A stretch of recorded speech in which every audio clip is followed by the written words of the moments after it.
एक समय की बात है, भारत के एक छोटे से गांव में रामू नाम का लड़का रहता था।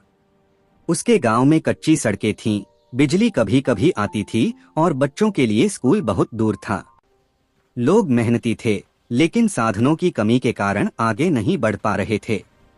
रामू के मन में एक ही सपना था, अपने गांव और देश को आगे बढ़ते देखना। समय बदला। सरकार ने गांव में पक्की सड़क बनवाई, बिजली हर घर तक पहुंची और एक नया स्कूल खुला। रामू ने पढ़ाई शुरू की और विज्ञान में रुचि लेने लगा। उसने देखा कि शिक्षा से सोच बदलती है और नई राहें खुलती हैं। गांव के कई बच्चे अब स्कूल जाने लगे। किसान नई तकनीक से खेती करने लगे, जिससे पैदावार बढ़ी और भी। रामू पढ़ लिख कर इंजीनियर बना और शहर में नौकरी करने लगा।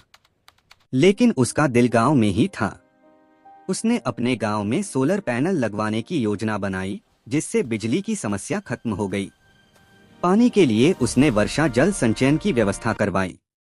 धीरे धीरे गांव आत्मनिर्भर बनने लगा।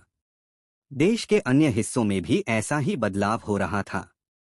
युवा स्टार्टअप शुरू कर रहे थे, महिलाएं आत्मनिर्भर बन रही थीं और डिजिटल तकनीक से सेवाएं आसान हो गई थीं। रेल, सड़क और इंटरनेट ने दूरियों को कम कर दिया। स्वास्थ्य और शिक्षा में सुधार से लोगों का जीवन स्तर ऊंचा हुआ। एक दिन रामू गांव लौटा। उसने देखा कि वही गांव अब रोशनी से जगमगा रहा था। बच्चे सपने देख रहे थे, किसान मुस्कुरा रहे थे और लोग भविष्य के लिए आशावान थे। रामू ने समझा कि देश की तरक्की केवल इमारतों या मशीनों से नहीं होती, बल्कि शिक्षा, मेहनत, ईमानदारी और सहयोग से होती है। कहानी यही सिखाती है कि जब हर नागरिक अपनी जिम्मेदारी समझकर काम करता है, तब देश सच्ची तरक्की की राह पर आगे बढ़ता है।